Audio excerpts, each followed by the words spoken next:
Daily எபிசோட்ஸை miss பண்ணாம பார்க்கணுன்னா நம்ம சேனலை சப்ஸ்கிரைப் பண்ணிக்கோங்க. அண்ட் கூட இருக்க பெல் பட்டனையும் ப்ரெஸ் பண்ணிக்கோங்க. அப்பதான் நாங்க போடுற வீடியோஸ் எல்லாம் உங்களுக்கு நோட்டிஃபிகேஷன்ல வரும். எபிசோட் 179. 3 வருடங்களுக்குப் பிறகு ருத்ரன் வீட்டில் காலை நேரம். வீட்டில் எங்கும் வேறு விதமான அமைதி நிலவியது. வேலையாட்கள் அனைவரும் தங்கள் வேலையை மிகவும் அமைதியாக செய்து கொண்டிருந்தனர். அப்போது ஒரு 25 வயது மதிக்கத்தக்க பெண் ஒருத்தி கையில் பாலுடன் யாரையோ அங்குமிங்கும் தேடிக்கொண்டு ஹாலுக்கு வந்தாள். மேலும் முத்து என்ற ஒரு வேலைக்காரனிடம், பாரு முத்து, நீ ஆருஷ பாத்தியா என்று கேட்டாள். அவள் இப்படி கேட்டதும் முத்து தன் பக்கத்தில் நின்றிருந்த இன்னொரு வேலைக்காரனை பார்த்தான். பிறகு இல்லை என்று தலையசைத்துவிட்டு மேல் நோக்கி கையை காட்டினான். அதை பார்த்த அந்த பெண் சிரித்தாள். பிறகு அந்த வேலைக்காரனிடம் அவனுடைய வேலையை தொடரும்படி சொல்லிவிட்டு மாடிக்கு ஏறினாள். அப்போது மற்றொரு வேலைக்காரன் முத்துவிடம் வந்து, முட்டாள், நீ என்ன செஞ்சிருக்க? சின்ன முதலாளிக்கு அவரை காட்டி கொடுத்தது நீதான்னு தெரிஞ்சா அவர் உன்னை என்ன செய்வாருன்னு தெரியாது, பாத்துக்கோ என்று எச்சரிக்கும் விதமாக சொன்னான். அதை கேட்ட முத்து தயக்கத்துடன், அண்ணே, சின்னவர் தண்டனைய கூட நான் தாங்கிடுவேன், ஆனா பெரியவரு என்று சொல்லும் போதே முத்துவிற்குள் ஒரு பயம் வந்தது. அவனுடைய நிலையை பார்த்து அருகிலிருந்த வேலைக்காரன் சிரிக்க ஆரம்பித்தான். அந்த பெண் கையில் பால் கிளாசுடன் சுற்றிலும் தேடி மாடி ரூமிற்குள் சென்றாள். அங்கு பொம்மைகள் மட்டுமே சிதறிக் கிடந்தன. அறைக்குள் புயல் வந்தது போல எல்லாம் சிதறிக் கிடந்தது. அதை பார்த்த அந்த பெண் தன் தலையை பிடித்துக் கொண்டு, கடவுளே, இந்த ஆருஷ் ரூம் முழுக்க இப்படி கலைச்சு போட்டு வச்சிருக்கான். எல்லா பொருளையும் அங்கேயும் இங்கேயும் மாத்திட்டான். இவனை என்ன செய்யறதுன்னு ஒன்னும் புரியல. இதுக்கு மேல என்னால கண்ட்ரோல் பண்ண முடியல என்று சொல்லி பால் கிளாஸை ஓரம் வைத்துவிட்டு பொருட்களை அடுக்கத் தொடங்கினாள். சுற்றுமுற்றும் பார்த்து கொண்டே, ஆனா இதுல இந்த பார்ட் எங்க போச்சு என்று யோசித்தாள். மறுபுறம் ஜிம்மில் ஒரு பெரிய கண்ணாடி முன்பு புஷ்அப்களை ரோஹன் மூச்சிறைக்க தொடர்ந்து செய்து கொண்டிருந்தான். அவனது உடல் முழுவதும் வியர்வை துளிகள் இருந்தன. ஆனால் புஷ்அப்ஸை தொடர்ந்து செய்து கொண்டே புன்னகைத்து, ஏய் குட்டிப்புலி, இன்னும் எவ்ளோ காலம் இந்த தண்டனை எனக்கு இருக்கும்? ப்ளீஸ் என்ன மன்னிச்சிரு என்று சொல்லிக்கொண்டே ரோஹன் கண்ணாடியில் தனக்கு மேலே அமர்ந்திருக்கும் 3 வயது குழந்தையை பார்த்தான். அந்த குழந்தையின் சிறிய மூக்கு, பெரிய மின்னும் கண்கள், மெல்லிய இளஞ்சிவப்பு உதடுகள் மற்றும் குறும்புத்தனமான புன்னகையை பார்க்கும்போது மிகவும் அப்பாவியாகத் தெரிவான். ஆனால் உள்ளே குட்டிச்சாத்தான். ரோஹன் சொன்னதை கேட்டு தன் முகத்தில் தீவிரத்தை வரவழைத்துக் கொண்ட அந்த குழந்தை, சித்தா, இந்த ஆருஷ் யாரையும் அவ்வளோ சீக்கிரம் மன்னிக்காதவன் என்று குழந்தைத்தனமான குரலில் சொன்னான். ஆருஷ் சொன்னதை கேட்டு ரோஹன் சத்தமாக சிரிக்க ஆரம்பித்தான். உடனே ஆருஷ் ரோஹனின் முதுகை தட்டி கண்ணாடியை பார்த்து கொண்டே, ஹலோ சித்தா, பேசினது போதும், இன்னும் வேகமா பண்ணு, ரொம்ப ஜாலியா இருக்கு என்று கூறினான். ரோஹன் இப்போது மிகவும் சோர்வாக இருந்தான்.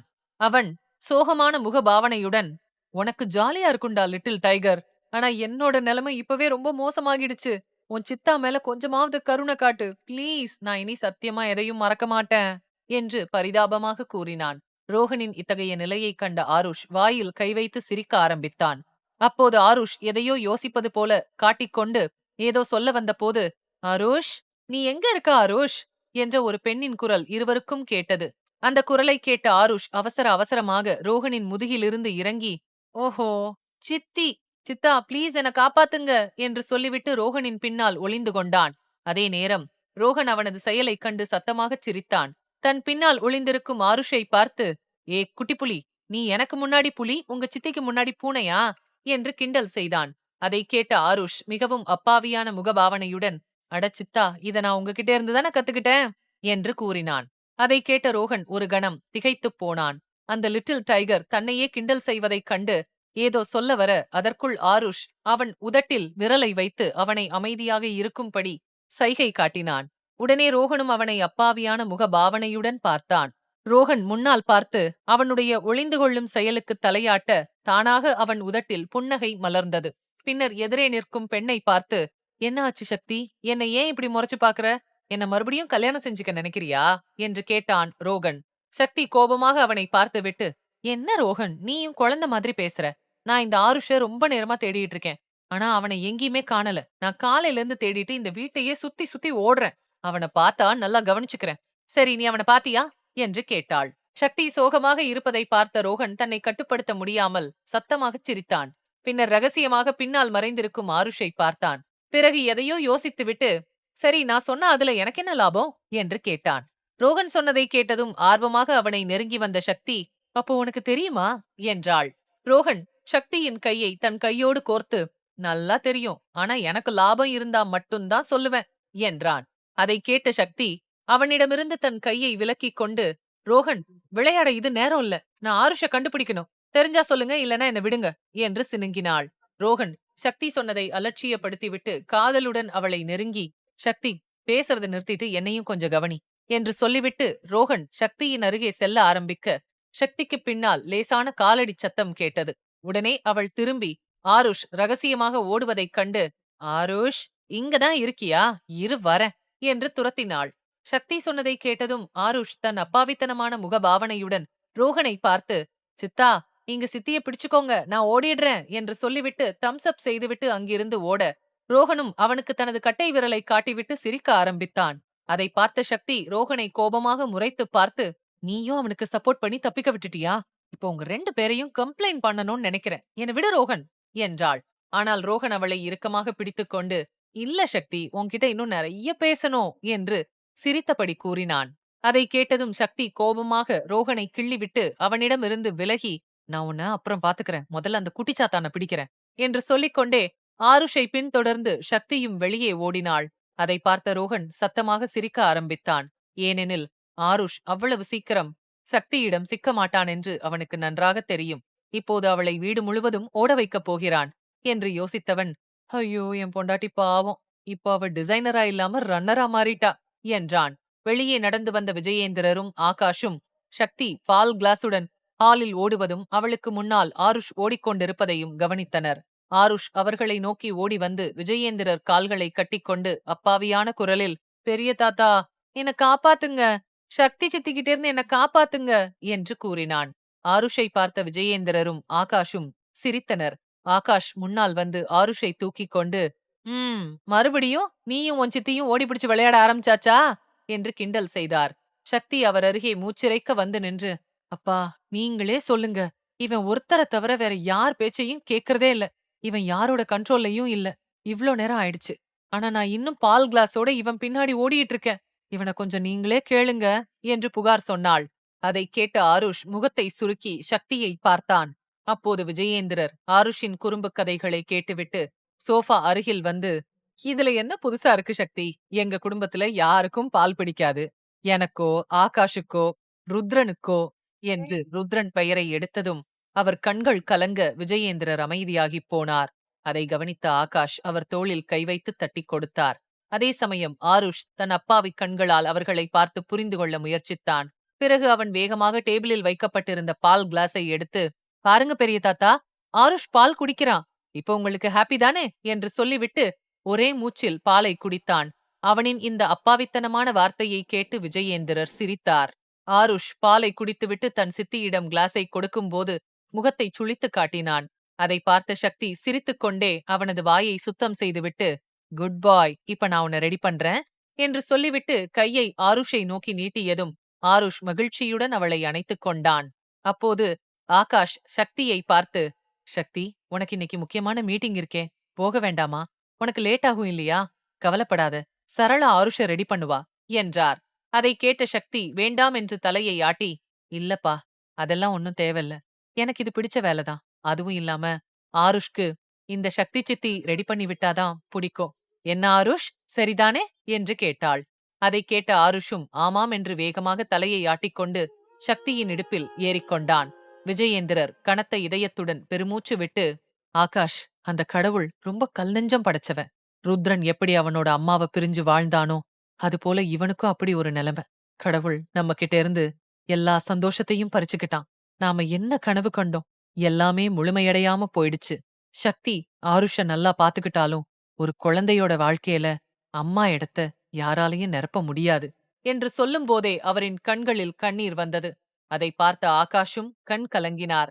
ஆனால் அதை எவ்வளவு சிரமப்பட்டு கட்டுப்படுத்திக் கொண்டார் என்பது அவருக்கு மட்டுமே தெரியும். தன் அப்பாவை ஆறுதல் படுத்தும் விதமாக, இறப்பை யாராலும் தவிர்க்க முடியாதுப்பா, அத மாத்தும் சக்தியும் நமக்கு இல்ல என்று சொன்னார். வீட்டின் நிலைமை மிகவும் மோசமாக இருந்தது. மறுபுறம் ஆர் இண்டஸ்ட்ரியில் ரோஹன் ஆபீஸ் வந்தடைந்ததும் அனைத்து ஊழியர்களும் அவனைக் கண்டு ஒரு கணம் ஆச்சரியப்பட்டனர். தன் கேபினுக்கு நடந்து வந்த ரோஹன் அந்த வழியாக வந்த நபரை பார்த்து, ஹாய் சிவா, குட் மார்னிங் என்றான். தன் கையில் இருந்த ஃபைலை பார்த்துக் கொண்டே சிவா ரோஹனின் குரலை கேட்டு திரும்பி பார்த்தான். பிறகு தனது வாட்சில் நேரத்தை பார்த்து தலையசைத்து தீவிரமான குரலில், இது குட் மார்னிங் இல்ல Rohan, late morning. Office rules தெரியுமா என்று கேட்டான். அதை கேட்டதும் ரோஹன் ஸ்டைலாக தன் தலைமுடியை கோதிவிட்டு, ஏய், எனக்கு எல்லாமே தெரியும். ஆனா நான் இந்த கம்பெனிக்கு செகண்ட் பாஸ், மறந்துராத. உன்னால எப்படி என்ன கண்டிக்க முடியும் என்று கூறினான். அதை கேட்ட சிவா தன் புருவத்தை உயர்த்தி, ஓகே பாஸ், ஆனா இது நம்ம பாஸ் தன்னோட ட்ரிப்ல இருந்து திரும்புற வரைக்கும் மட்டும்தான் என்று சொன்னான். அதை கேட்ட ரோஹன் சிவா சொன்னதைக் கண்டு பெரிதாக ரியாக்ட் செய்யவில்லை. மேலும் அவன், பாஸ் ட்ரிப்பு போய் 3 நாள் ஆகுது, எனக்கு தெரிஞ்ச வரைக்கும் அது 5 டேஸா கூட ஆகலாம் என்று சொல்லி 5 விரலை நீட்டி சிவாவிடம் காட்டினான். அதை பார்த்த சிவா அவனது 2 விரல்களை மடக்கி ஒரு ஏளன புன்னகையை கொடுக்க அது ரோஹனை திகைக்க வைத்தது. அவன் சிவாவிடம் தடுமாறிய குரலில், என்ன என்ன சொல்ற, நீ ஒண்ணு விளையாடல இல்லையா என்று கேட்டான். சிவா இல்லை என்று தலையாட்டியதும் ரோஹன் பயத்தில் அலறிக்கொண்டே, ஐயோ நான் செத்த என்றான். அவனது நிலையை பார்த்த சிவா தன் சிரிப்பை மறைத்துக்கொண்டு அவன் தோளில் கை வைத்து, கண்டிப்பா என்றான். அதை கேட்ட ரோஹன் குழந்தை போல முகத்தை பாவமாக வைத்துக்கொண்டு, இன்னும் எவ்வளோ நேரம் இருக்கு என்று கேட்க சிவா தனது கடிகாரத்தில் நேரத்தை திரும்ப பார்த்து, 5 மினிட்ஸ் என்றான். இதை கேட்டதும் ரோஹன், ஐயோ கடவுளே, இனி என்னோட நிலைமை என்று புலம்ப சிவா அவனின் புலம்பலை பார்த்துச் சிரித்து ரோஹனின் தோளை தட்டி ஆறுதல் படுத்தினான். அலுவலகத்தின் வெளியே 5 பென்ஸ் கார்கள் ஒரே நேரத்தில் வந்து நின்றது. கார் நின்றவுடன் மற்ற காரிலிருந்து பாடிகார்ட்ஸ் வெளியே வந்து தங்களிடத்தில் வந்து நின்றனர். அப்போது கதவுக்கு நேராக நின்றிருந்த காரின் முன் கதவை திறந்து ஜெகன் வெளியே வந்தான். சுற்றி பார்த்துவிட்டு பின்பக்க கதவை திறந்து விட்டான். கதவை திறந்தவுடன் காரின் உள்ளே அமர்ந்திருந்த ஒரு பெண் அமைதியான கண்களுடன் முன்னால் பார்த்தாள். அவள் வெளியே வருவதற்காக கால்களை தரையில் வைக்கப் போகையில் திடீரென நிறுத்தினாள். அவள் கால்களை தரையில் வைக்காததை பார்த்த ஜெகன் முன்னால் சென்று பார்க்க அவனுடைய கண்கள் அந்த பெண் காலடி வைக்கும் இடத்தில் ஒரு சுவிங்கம் இருந்ததை கவனித்தது. அதை பார்த்ததும் ஜெகன் வேகமாக வந்து தன் சட்டை பாக்கெட்டில் இருந்த கர்ச்சீஃபை எடுத்து அங்கிருந்த சுவிங்கம்மை எடுத்து, சாரி பாஸ் என்றான். அவன் தரையை சுத்தம் செய்தவுடன் அந்த பெண் தன் கால்களை தரையில் ஊன்றி காரிலிருந்து இறங்கினாள். எபிசோட் 180. ஜெகன் தரையை சுத்தம் செய்தவுடன் அந்த பெண் முதலாளி தன் கால்களை தரையில் ஊன்றி காரிலிருந்து இறங்கினாள். அவள் கருப்பு நிற புடவையில் சிவப்பு நிற ஹைஹீல்ஸ் அணிந்திருந்தாள். பார்ப்பதற்கே மிகவும் கம்பீரமான தோற்றம். அந்த பெண் வேறு யாரும் இல்லை, அனன்யாதான். ஆனால் இது நமக்குத் தெரிந்த அனன்யா இல்லை. அவள் முகத்தில் அந்த பழைய அப்பாவித்தனமும் இல்லை, புன்னகையும் இல்லை. ஆனால் இதயத்தில் அன்பு இருந்தது. அவளின் உலகம் இப்போது மிகவும் கடுமையாகி இருந்தது. அவள் உதட்டிலிருந்த சிரிப்பு மந்தமாக மாறியிருந்தது. முகத்தில் அப்பாவித்தனம் இல்லை, ஆனால் கடுமை இருந்தது. கண்களில் கோபமும் வெறுமையும் இருந்தது. கவலையற்ற அனன்யாவை சூழ்நிலை திருடியது போல் இருந்தது. யாருக்கு இந்த மன்னிப்பு, பாசம், பெருந்தன்மை எல்லாம் இருந்ததோ இன்று அவளுக்கு எந்த தவறையும் பொறுத்துக்கொள்ள முடியாத மனநிலைதான் இருந்தது. அவளை இப்படி யாரும் பார்க்க முடியும் என்று யூகித்திருக்க முடியாது. அனன்யா ஒரு கணம் முன்னால் நிமிர்ந்து பார்க்க உதய் உடனே அவள் அருகில் வந்து நின்றான். பிறகு அனன்யா ஜெகனை பார்த்து, கிளீனிங் ஆல உடனே டிஸ்மிஸ் பண்ணுங்க. அனன்யா ருத்ரன் தப்பு செய்றவங்களையோ அலட்சியமாய் இருக்கிறவங்களையோ மன்னிக்கிறது இல்ல என்று கடுமையான முகபாவனையுடன் சொன்னாள். அவள் சொன்னதை கேட்டதும் உதய் சரி என்று தலையாட்டிவிட்டு அனன்யாவை பின்தொடர்ந்து சென்றான். அனன்யா தனது நிறுவனத்திற்குள் நுழைந்தவுடன் சுற்றிலும் ஒரு விசித்திரமான அமைதி நிலவியது. அனைவரும் அமைதியாக வேலையை செய்தனர். அவள் எங்கு சென்றாலும் அனைவரும் அவளை பணிவுடன் வணங்கினார்கள். உதய் அனன்யாவை பின்தொடர்ந்து வந்து அவளின் இன்றைய ஷெட்யூலை பார்த்து, பாஸ், இன்னைக்கு உங்களுக்கு 3 மீட்டிங் இருக்கு. 2 ஆபீஸ்லயும் இன்னொன்னு வெளியேயும் இருக்கு. அது மட்டும் இல்லாம இன்னைக்கு நைட் உங்களோட புதிய சாதனைய கொண்டாடும் வகையில விழா நடத்த போறாங்க. அதுல உங்களுக்கு விருதும் கொடுக்கறாங்க. அது மட்டும் இல்லாம சில பெரிய பிசினஸ்மேன் உங்கள இந்த பார்ட்டியில மீட் பண்ண ஆர்வமா இருக்காங்க என்று சொல்லிக் கொண்டிருந்தான். அவன் சொன்னதை கேட்ட அனன்யா லிப்டில் ஏறிக்கொண்டிருக்கும் போதே உதயை குறுக்கிட்டு, அந்த நியூ கான்ட்ராக்ட் என்ன ஆச்சு என்று கேட்டாள். உதய் வேகமாக அவனின் ஐபாடை சரிபார்த்து, நானும் மிஸ்டர் வேதா கூட பேசிட்டேன். எங்க டீமுக்கு அவரோட டிசைன் பிடிச்சிருக்கு. அதனால சீக்கிரம் வேலைய ஆரம்பிக்கலாம் என்று கூறினான். அதை கேட்ட அனன்யா, அவர் கூட வேலை செய்ய விருப்பமில்லைன்னு சொல்லிடுங்க என்று திட்டவட்டமாக சொன்னாள். அதை கேட்ட உதய் அனன்யாவை ஆச்சரியத்துடன் பார்த்தான். ஏனெனில் இந்த ஒப்பந்தத்திற்காக உதய் வேதாவுடன் தொடர்பு கொள்ளலாம் என்று நினைத்திருந்தான். ஆனால் இப்போது அனன்யா மறுத்துவிட்டாள். இது அவனுடைய புரிதலுக்கு அப்பாற்பட்டு இருந்தது. ஆனால் எந்த கேள்வியும் கேட்காமல் சரியென்று தலையசைத்துவிட்டு மீதி விவரங்களை சொல்ல ஆரம்பித்தான். லிப்டிலிருந்து அவர்கள் வெளியே வந்தவுடன் அனன்யாவின் பார்வை ரோஹன் மற்றும் சிவா மீது சென்றது. அனன்யாவை பார்த்ததும் இருவரும் முழு கவனத்துடன் நின்றனர். ரோஹன் அனன்யாவை பார்த்து மிகவும் பணிவுடன், குட் மார்னிங் அண்ணி, அதாவது பாஸ் என்றான். அனன்யா எந்தவித வெளிப்பாடும் இல்லாமல் கடுமையான குரலில், என்னோட கேபினுக்கு வா ரோஹன் என்று சொல்லிவிட்டு அங்கிருந்து நகர்ந்தாள். இதில் ரோஹனின் மூச்சு அப்படியே நின்றது. இப்போது அவனுக்கு என்ன நடக்கப் போகிறது என்பது அவனுக்கு மட்டுமே தெரியும். சிவா மிகவும் சோகமாக தன் அருகில் இருந்த ரோஹனை பார்த்து, ஆல் தி பெஸ்ட் என்றான். ரோஹன் எரிச்சலுடன் முன்னால் நடக்க ஆரம்பித்தான். அனன்யா தனது அறைக்குள் நுழைந்ததும் அவளது நடை ஒரு கணம் நின்றது. முன்னால் இருந்த காலி சேரை பார்த்ததும் அவள் கண்களில் ஒருவித உணர்வு தோன்றியது. ஆனால் எதையும் அவளுடைய முகத்தில் காட்டாது மெதுவாக அந்த சேரை நோக்கிச் சென்று மெதுவாக அதை தொட்டுப் பார்த்து சேரில் சாய்ந்து உட்கார்ந்தாள். பிறகு சுவரில் இருந்த ஓவியத்தை பார்த்து, 2 வருஷம் 360 நாள் 18 மணி 24 நிமிடங்கள் ருத்ரன் என்று ஏமாற்றத்துடன் கூறினாள். அனன்யா இதைச் சொல்லிவிட்டு அமைதியானாள். இப்போது அவளது பேச்சைக் கேட்க யாரும் இல்லை. மேலும் சூழ்நிலைகள் அவளை விஷம் கலந்த கத்தியால் தாக்கப்பட்டது போலிருந்தது. வலியால் அழுவதற்கு கூட நேரமில்லை. அனன்யா இதைப் பற்றி தீவிரமாக யோசித்துக் கொண்டிருக்க கதவு தட்டும் சத்தம் கேட்டது. அவள் தன் முகபாவத்தை இறுக்கமாக வைத்துக்கொண்டு சேரில் பெருமிதத்துடன் அமர்ந்து லேப்டாப்பை ஆன் செய்து வேலையை பார்க்க ஆரம்பித்தாள். ரோஹன் அனன்யாவின் அறைக்கு வெளியே நின்று உள்ளே வர தயங்கிக் கொண்டிருந்தான். பின்னர் தன் எண்ணங்களையெல்லாம் அடக்கிக் கொண்டு உள்ளே வர அனன்யாவிடம் அனுமதி வாங்கினான். மேலும் அனுமதி கிடைத்ததும் உள்ளே வந்து, எஸ் பாஸ், கூப்பிட்டீங்களே என்று கேட்டான். அனன்யா அவனை பார்த்து, ஆமா ரோஹன், நீயும் சக்தியும் ஆருஷ் ஸ்கூலுக்கு போகணும் என்றாள். அதை கேட்ட ரோஹன் கவலையுடன், என்ன இந்த நேரத்திலையா? ஆனா ஏன், என்ன நடந்துச்சு? லிட்டில் டைகர் நல்லா இருக்கான்ல என்று கேட்டான். அவனுடைய கவலையை பார்த்த அனன்யா தன் வேலையை நிறுத்திவிட்டு, அதெல்லாம் பயப்படுறதுக்கு ஒன்னும் இல்ல ரோஹன். ஏதோ ஆருஷோட ஸ்கூல்ல சர்ப்ரைஸ் விசிட் போல. குழந்தைங்களோட பேரண்ட்ஸ் டீச்சர் மீட்டிங் இருக்கிறதா கால் பண்ணிருந்தாங்க. அதனால நீயும் சக்தியும் போங்க. நான் சக்திக்கு ஃபோன் பண்ணி சொல்லிட்டேன். அவளை கடையில இருந்து அழைச்சிட்டு போ என்று கூறினான்.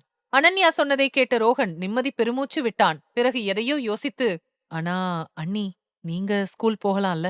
உங்கள பார்த்தா லிட்டில் டைகர் ரொம்ப சந்தோஷப்படுவான் என்றான்.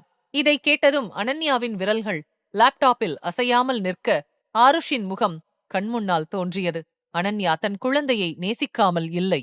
உலகிலேயே அவள் அதிகம் நேசிக்கும் ஒரு நபரென்றால் அது ஆருஷ்தான். அவளுடைய வாழ்க்கையே ஆருஷ்தான். அவள் உயிர் வாழ்வதற்கான ஒரு பிடிப்பு, ருத்ரனின் கடைசி அடையாளம். அவன் ருத்ரனின் ஒரு பகுதியாக இருந்தான். ஆனால் அனன்யாவிற்கு வேறு வழியில்லாமல் அவனிடம் கொஞ்சம் விலகியே இருந்தாள். வெறும் தாயாக மட்டுமே நினைக்க முடியாமல் ஒரு தாய் நிராதரவாக இருந்தாள். முழு குடும்பம், இந்த நிறுவனம், இதிலிருந்த பொறுப்புகள் அனைத்தும் அவளது தோளில் விழுந்தது. அதற்காகவே அவள் கடினமாக இருக்க வேண்டிய கட்டாயத்தில் இருந்தாள். அனன்யா மீண்டும் தன் கவனத்தை வேலையில் திருப்பி, அவன் உன்னை பார்த்தாலே ரொம்ப சந்தோஷப்படுவான். எப்படியும் எனக்கு டைம் வேற இல்ல, மீட்டிங் நிறைய இருக்கு. அதனால நீயும் சக்தியும் போங்க என்று சொல்லிவிட்டு மீண்டும் தன் வேலையில் கவனத்தை செலுத்தினாள். அதை கண்ட ரோஹனால் எதுவும் சொல்ல முடியவில்லை. மேலும் அவன் தன்னை நினைத்து வருந்தியபடி அங்கிருந்து சென்றான். அந்த நேரத்தில் தன்னால் ஏன் கம்பெனி பொறுப்பை ஏற்றுக்கொள்ள முடியவில்லை என்று சில சமயம் தன் மீதே கோபம் வந்தது. தன்னால் ஏன் அண்ணனின் இடத்தை பிடிக்க முடியவில்லை, அவருக்கு பதிலாக தான் ஏன் அனைவருக்கும் கேடயமாக மாற முடியவில்லை என்று வருந்தினான். தனக்கு அவ்வளவு திறமையும் பொறுப்பும் இருந்திருந்தால் ஒருவேளை தன் அண்ணி தன் தோள்களில் எல்லாவற்றையும் சுமக்க வேண்டிய அவசியமில்லை. அவள் இந்த குடும்பத்தின் கேடயமாக மாற வேண்டிய அவசியமில்லை. ஆருஷிற்கு ஒரு நல்ல அம்மாவாக அரவணைப்பை கொடுத்திருப்பார் என்று எண்ணி தன்னை நினைத்தே கவலைப்பட்டான். ரோஹன் வெளியேறிய பிறகு அனன்யா தன் போனில் ருத்ரனின் புகைப்படத்தை பார்த்து கண்கள் கலங்கி, ருத்ரன், உங்க குழந்தையும் அம்மாவும் உங்கள ரொம்ப மிஸ் பண்றோம் என்று சொல்லிவிட்டு போனை முத்தமிட வந்தபோது அவளது கேபினின் கதவு தட்டப்பட்டது. அதன் பிறகு அனன்யா உடனடியாக போனை கீழே வைத்துவிட்டு பழைய நிலைக்கு திரும்பினாள். கதவை தட்டிவிட்டு உள்ளே நுழைந்த உதய் புதிய ப்ராஜெக்ட் பற்றி அவளிடம் விவரித்தான். அதன் பிறகு அனன்யா தன் வேலையை பார்க்க ஆரம்பித்தாள். மறுபுறம் ஆருஷ் ஸ்கூலில். ஆருஷ் 2.5 வயதிலிருந்து ஸ்கூலுக்கு போக ஆரம்பித்திருந்தான். பார்க்க குழந்தை போல இருந்தாலும் பேச்சிலும் நடத்தையிலும் அவனுடைய அப்பா ருத்ரனைப் போலவே இருந்தான். சிறு வயதிலேயே மிகவும் புத்திசாலித்தனமாக இருந்ததால் தன் அம்மாவை புரிந்து கொண்டான். ஆனாலும் அவளுக்காக ஏங்கினான். தன் ஸ்கூலில் இருந்த பிளே கிரவுண்டில் ஊஞ்சலில் அமர்ந்து முன்னால் பார்த்துக் கொண்டிருந்தான். ஆருஷ் எல்லா குழந்தைகளுக்கும் சர்ப்ரைஸ் விசிட் கொடுக்க அவர்களது பெற்றோர்கள் வந்திருந்தார்கள். அதை பார்த்த ஆருஷிற்கு வருத்தமாக இருந்தாலும் அதை முகத்தில் காட்டவில்லை. தனக்குள்ளே கவலைப்பட்டு அமர்ந்திருந்தான். ஒரு சிறு குழந்தை இவ்வளவு பக்குவமாக இருப்பது உண்மையிலே மிகவும் ஆச்சரியமாக இருந்தது. அப்போது அவன் தலையை ஒரு அன்பான கை வருடியது. அதை உணர்ந்த ஆருஷின் மனதில் ஒரு நம்பிக்கை எழுந்தது. ஆனால் அந்த நம்பிக்கை பொய்யானது என்று அவன் எதிரில் நிற்கும் சக்தியை பார்க்கும்போதே நிரூபணமானது. அவனை பார்த்ததும் சக்தி, "ஆருஷ் செல்லம்" என்று அன்புடன் அருகில் வந்தாள். பிறகு தரையில் மண்டியிட்டு அமர்ந்து அவனை பார்க்க, ஆருஷ் அவளைப் பார்த்து அப்பாவியான குரலில், "சித்தி, நீங்களா? அம்மா வரலையா?" என்று கேட்டான். ஆருஷ் இந்த கேள்வியை கேட்டதும் சக்தி அமைதியானாள். அந்த அப்பாவி குழந்தையின் கேள்வியில் தன் தாயை தேடும் ஏக்கம் தெளிவாக அவளால் உணர முடிந்தது. ஆருஷின் அப்பாவித்தனமான கேள்விக்கு ஒரு பொய்யான ஆறுதல் சொல்லி மகிழ்விக்கும் தைரியம் அவளுக்கு இல்லை. சக்தி மௌனமாக இருப்பதை பார்த்த ஆருஷே அவன் தலையில் லேசாக அடித்துக்கொண்டு, "ஐயோ சித்தி, நான் எப்படி மறந்து போனேன்?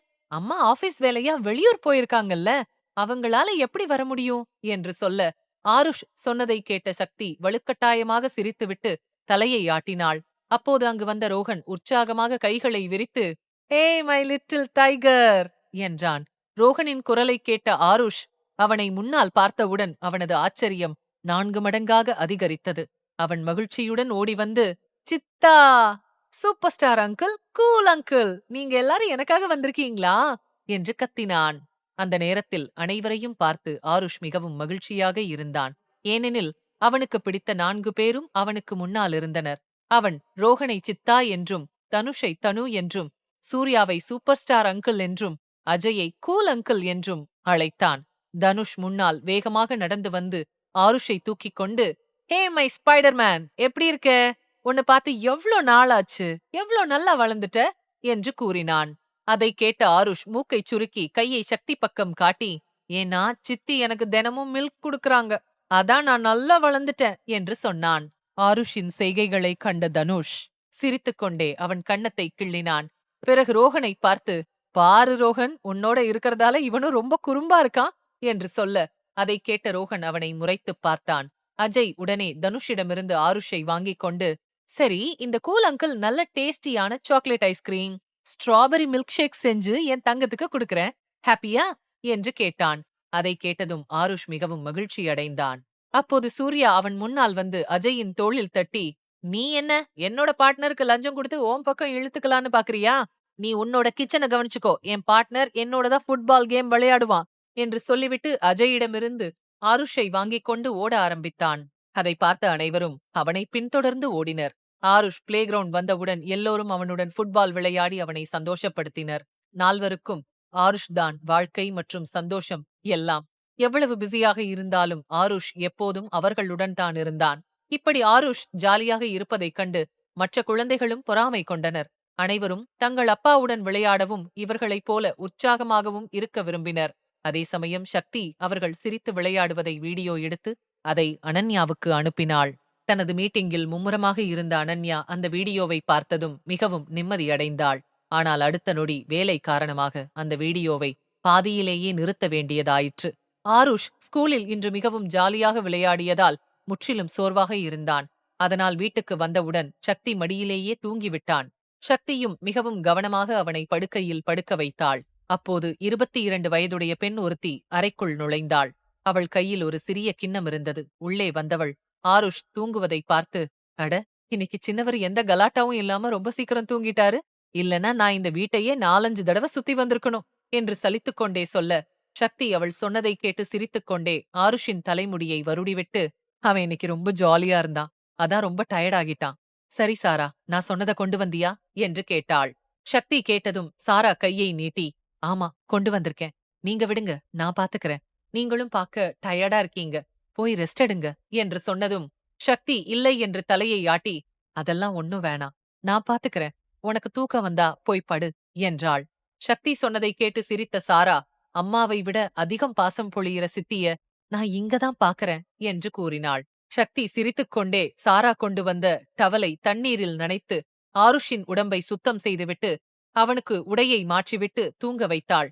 தூங்கும்போது சினுங்கும் ஆருஷ், "அம்மா அம்மா" என்று ஓரிரு முறை சொன்னான். ஆனால் சக்தி அவனை தட்டிக் கொடுத்து மீண்டும் தூங்க வைத்தாள். அதை பார்த்த சாரா, "அக்கா, நான் பாத்துக்கறேன். நீங்க முதல்ல ஃப்ரெஷ்அப் ஆகுங்க" என்றாள். சாரா சொன்னதை கேட்ட சக்தி ஆழ்ந்த உறக்கத்திலிருந்த ஆருஷை ஒரு முறை குனிந்து பார்த்தாள். அவனை பார்த்தவள் பின்பு அவன் நெற்றியில் முத்தமிட்டுவிட்டு குழந்தையை எப்படி கவனித்துக் கொள்ள வேண்டும் என்ற நீண்ட பட்டியலை சாராவிடம் சொல்லிவிட்டு அங்கிருந்து கிளம்பினாள். இந்த எபிசோட் உங்களுக்கு பிடிச்சிருந்தா அந்த வீடியோக்கு ஒரு லைக் பட்டன் கொடுங்க. அண்ட் இந்த மாதிரி தொடர்ந்து வீடியோஸ்க்கு நம்ம சேனலை சப்ஸ்கிரைப் பண்ணிக்கோங்க. தேங்க்யூ.